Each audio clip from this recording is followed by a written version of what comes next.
Kitumet, ka thonë Muhamedi alayhi salam, e ndihmon Allahu azza wa jall për shkak të dobësve, fukarave, nevojtarve, të atyre që s'kan forcë, për shkak duave tyne, salah, namazet tyne, sinqeritetit tyne,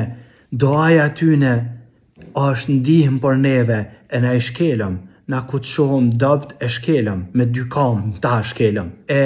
Allahu azza wa jall për shkak që tyne na ndihmon neve, për shkak të kujna të atyne që janë dobt, pa fuqishëm, s'ka fuqi, i ka hub këtë shpresat, i qënë duart, e lutë Allahun azza wa jall, Rabbul Alamin, e Allahu azza wa jall e zbrit rahmetin e tina, e përfitojnë ata edhe na bashkë me ta. Për fund o musliman, kjo umet ndihmohet për shkak të dobësve, jo për shkak të pasunikave, të atyne që janë,